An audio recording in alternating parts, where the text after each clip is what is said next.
돼지의 별별 이야기를 전해드리는 썰도네. 돼지 미친 남자 돼지미남 빠꺼. 저는 신돈입니다.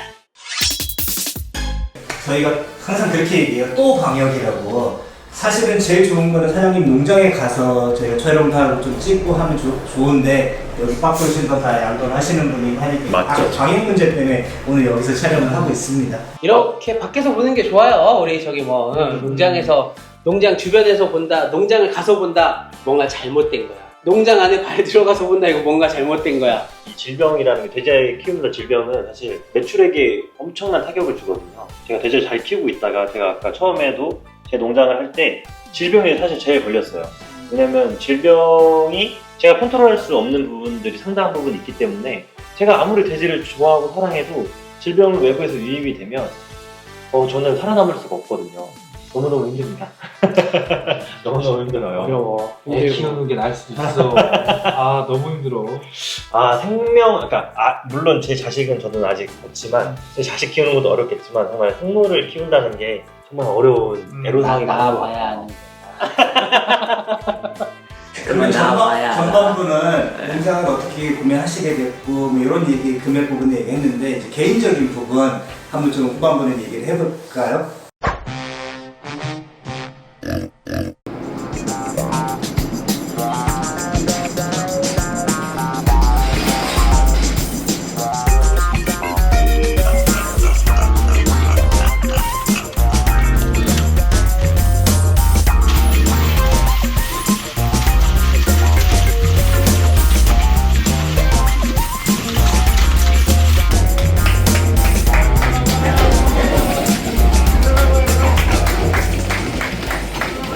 학교를 이제 관리 축산학과를 간 건데 아버님이나 아니면 뭐 집안에서 이런 뭐 농장을 하시는 분이 계셨던 건지 정말 고등학교 때 3학년 3년 다니면서 난 돼지를 키울 거야. 아니면 난 축산과 관련된 일을 할 거야. 라는 생각으로 대학교 진학을 하셨을 거 아니에요. 제가 그 고등학교 3학년 때 이제 대학을 진학하려고 원서를 이제 접수를 했는데 대학교가 다 안 됐어요. 제가 원래 기계 쪽을 좋아해서 항공정비나 이제 자동차 정비 쪽으로 지원을 했는데 좀 안 됐어요. 그래서 이제 군대를 먼저 갔어요, 사실. 오, 대학 갔다 오기 전에 군대부터. 네네네네. 그래서 제가 3월달에 입대를 하고 제 친구들이 이제 대학교로 가고 저는 군대를 갔죠. 네, 군대를 되네. 네, 같은 데인데 정말 다른 군 생활을 하면서 이제 고민을 많이 했어요. 앞으로 저는 뭘 먹고 살 것이냐를 고민하다가 저희 동네에 이제 작은 양존장이 하나 있었거든요. 지금으로 따지면 되게 작았는데 그때는 되게 커 보였어요. 되게 잘 사시고 돼지를 한번 키워봐야겠다. 근데 아버지도 너도 한번 생각을 해봐라. 그러니까 여기 저기 천안에 모 대학이 있는데 한번 생각을 해봐라. 그래서 저도 제가 군대에 있으니까 뭐 그런 생각밖에 안 들잖아요. 그래서 제가 상병 말인가? 그때 이제 대학교 원서를 넣고 면접을 가서 이제 합격을 하게 된 거죠. 대학생활 했을 때 저는 오로지 이제 돼지밖에 없었으니까 제 주변에 뭐 소도 많고 돼지도 많고 많았었는데 돼지 키우시는 분들이 이제 잘 사시더라고요. 대부분. 네, 그래서 그럼 나도 돼지 한번 키워봐야겠다. 뭐 그때는 뭐 진입장벽 뭐 이런 걸 잘 몰랐을 때고 한번 해봐야겠다. 대학교에 들어가게 되었죠. 그때는 좀 그런 생각이 있었어요. 무식하면 용감하다고. 제가 정보가 너무 없으니까 오히려 나는 무조건 될 것 같은데? 라는 그런 생각이 있었던 것 같아요. 저 이 말에 좀 공감하는 게 있어요. 이게 오히려 많이 하면 많이 할수록 무서워서 맞아요. 못해요. 많이 하면 많이 할수록 무서워서 못해요. 자꾸 계산기 두들기고 그렇죠. 뭐 하다 보면은 네. 할 수 있는 기회를 계속 놓치게 되어 있어요. 왜냐면 결단이 필요한데 이게 이렇게 되면 그때는 뭐를 어떻게 해야 되고 뭐 해야 되고 이게 생각의 함정에 쭉 빠지면 여기서 진짜 무서워서 못하죠. 대부분들이 이제 그런 많이 저기들을 가지고 계신데 그래도 정말 어떻게 보면은 선택이 쉽지 않아서 그렇지 지금 와서 보면은 선택은 정말 잘하시는 선택. 눈치기삼이었던 것 같아요. 시기도 맞았고 좋은 환경에서 그다음에 또 인프라 있는 곳에서 또 주변에서 많은 도움을 주셔서 제가 지금 이렇게 돼지를 키우고 있지 않을까라는 생각을 많이 하고 있습니다. 그러니까 만족하고 후회는 안 하신다. 그럼요. 저는 뭐 후회를 해본 적은 없고요. 앞으로 더 잘할 생각하기도 바쁘니까. 맞아. 그럼. 더 잘 될 생각하기 바빠 죽겠는데 후회를 왜 해? 맞아요. 이미 돌이킬 수 없고요. 제가 직장 아마 생활을 하면 비유하면 저는 이제 신용카드를 아마 이만큼 맥스로 지금 쓰고 있는 상황이에요. 그러니까 후퇴가 없습니다. 전진밖에 없어요. 내 몸이 고장나서 반주라도 쉬면 골 때리는 거야 이제. 여기서부터 큰일 나는 거야. 다음 달 카드값을 어떻게 맞지 이러면서 이제. 맞아. 그러니까 직장은 그만둘 수가 없어요. 카드값이 쭉쭉 전화가 오기 때문에. 아, 그럼요. 네, 그렇게 아마 시청자들이 분들께서 비유하자면, 네. 그렇게 이해해 주시면 아마 네. 제 마음을 근데 저희가 대부분 만나뵌 분들이 2세가 많으셨는데 뭐 2세나 이런 건 아니었다 이 말씀이신가요? 그렇죠. 저는 뭐 전혀 아버님께서 뭐 돼지를 키우고는 있었던 건 아니시니까 네 그렇게 보시면 될 것 같습니다. 오히려 이런 분들이 좀 진입이 좀 잘 되는 환경을 이게 좀 만들어줘야 되는데 이게 어려운 거지. 네, 많이 안 돼 있다 보니까 뭐 물론 저 역시도 2세는 아니죠. 그냥 이제 축산 관련 종사자의 2세였던 거지. 저도 직접적인 2세는 아닌데 뭐 저 역시도 제가 이런 것들을 안 해왔으면 저도 못했을 거거든. 이 관련 업계에서 해 있던 분들만 들어올 수 있다는 거. 정말 근데 그렇게 하려면은 여기도 10년 얘기하셨잖아요. 저도 제 농장 처음 가기까지 저도 15년 걸렸으니까 임대료라도 15년 걸렸으니까 야, 나도 내 농장 갔는데 15년 걸렸어. 아버지 밑에서 15년, 그렇지. 독립해서 4년, 지금 19년째 지금 이거 양돈업을 하고 있습니다. 네. 굳이 더 어려움을 따지라고 하면 아버지 밑에서 15년이 더 어려울 것 같긴 해. 아마 이걸 보는 2세 분들은 아마 공감하실 겁니다. 아이 그럼요. 네. 그럴 거예요. 근데 아무것도 없었던 사람 입장에서 보면 음. 그래도 더 부러움은 있죠. 그건 맞아. 당연히 네, 부럽죠. 그건 맞아. 네, 맞아요. 근데 항상 자기가 겪은 게 제일 힘들고 어렵다. 네. 군대야. 군대 얘기야. 야, 우리가 제일 빡세 시간을 하는 거지 뭐. 현장에 딱 나갔어. 돼지들의 울음소리와 강렬하게 뇌를 찌르는 냄새와 그리고 입을 열면 들어오는 파리 새끼들. 요때 이제 그런 감흥이 교실에서 생각하고 난 양돈업을 할 거야 라고 했을 때의 그 마음가짐을 이것들이 흔들었는지. 박도님께서 지금 막 그런 향수들을 지금 얘기하시니까 PTSD야. 제가 향수가 확 느껴졌어요. 제가 처음에 이제 양도장에 갔었을 때 그냥 벅차오르는데요. 처음 느꼈던 거는 와 대단하다. 그러니까 처음에 딱 아침에 일어나서 빨리빨리 이제 밥 주고 이제 분뇨 관리하고 그 다음에 이제 뭐 또 다른 데 가서 또 막 교배하고 막 분만 받고 이런 것들이 저는 제가 바보가 된 줄 알았어요. 바보. 왜냐면 제가 할 수 있는 게 아무것도 없더라고요. 예.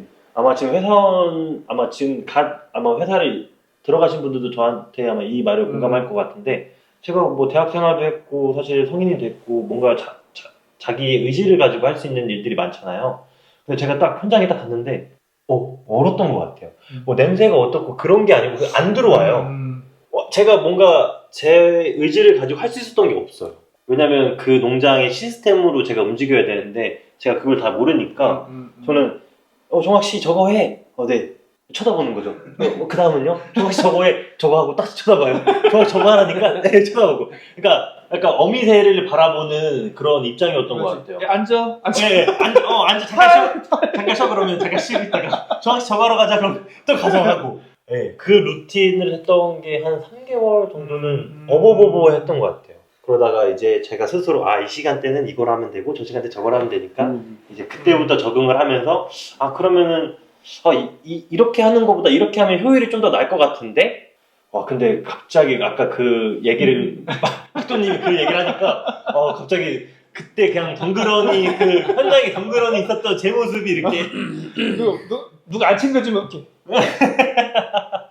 이러고만 있는 네네 미역캣 네 미역캣 진짜 모르거든. 아무것도 모르는 환경에 나 혼자 있는 거예요.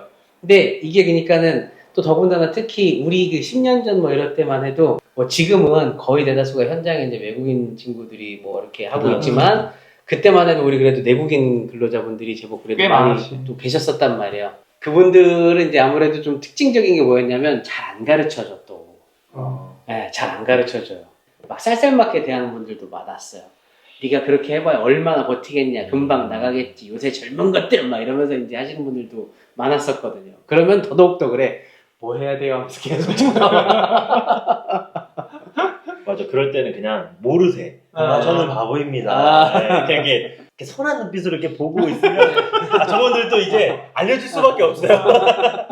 왜냐면 뭐 제가 강하게 어필하는 것도 아니니까 네. 그냥 이렇게 선한 눈빛으로 뭐 하면 되실까요? 이렇게 보면 아마 이게 사회생활이지 않을까요? 아 근데 저도 이제 개구리가 올챙이죠 생각 못한다고 저도 이제 연차가 생기고 저도 이제 젊은 친구들을 이제 가르칠 때 되게 화가 많이 냈었던 것 같아요. 그 친구들한테 좀 미안한 감정들도 많이 생기고 왜냐면 저는 이제 너무 능숙하게 할 수 있는 일들인데 또 새로운 친구들은 되게 낯선 상황들이잖아요. 그렇죠. 그래서 저의 시선으로만 보니까 그 친구들한테 왜 이것도 못해 알려줬잖아. 근데 저 친구들은 한 번 보고 알려주면 이 세상에 못할 사람이 없잖아요. 없죠. 그걸 좀 너무 나중에 깨달아서 그 친구들한테 너무 미안하단 말을 이 자리를 빌어서 하고 싶습니다. 배려는 이걸로 나와.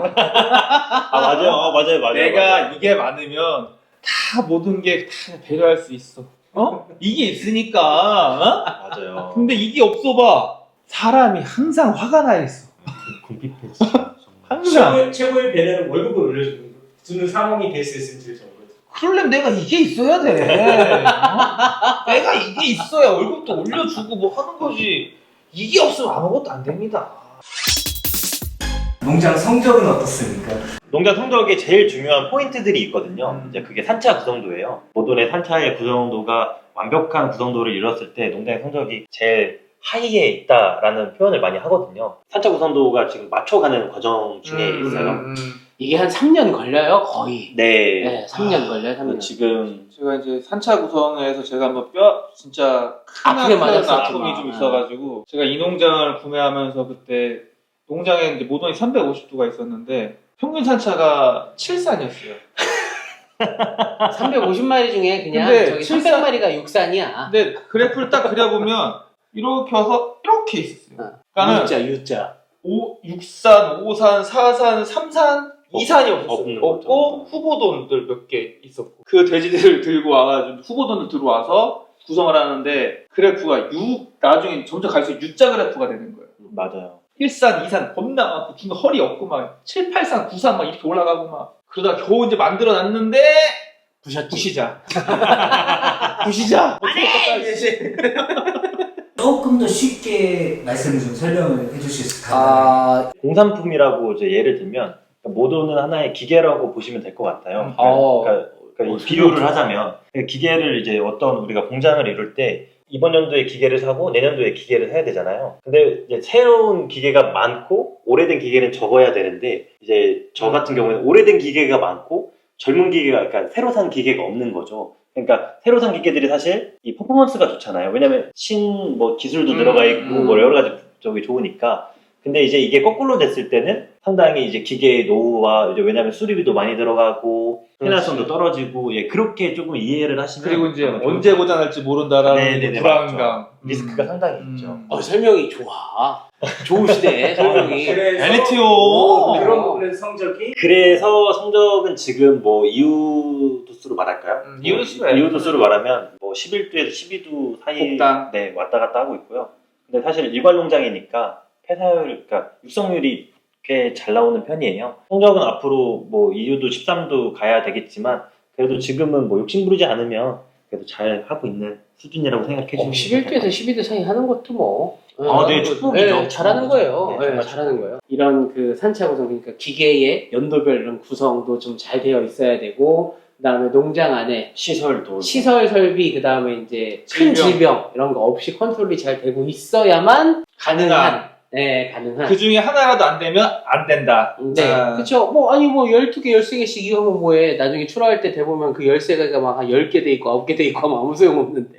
맞아요. 네, 근데 대한민국의 대다수 농장들이 안타깝게도 좀 11개를 채 이유를 못한 상태에서 출하 때까지 하나 반 이상이 이제 죽으니까. 아, 11개 못해요. 대신 좀 다르잖아. 품종이 다르잖아요. 또 좀.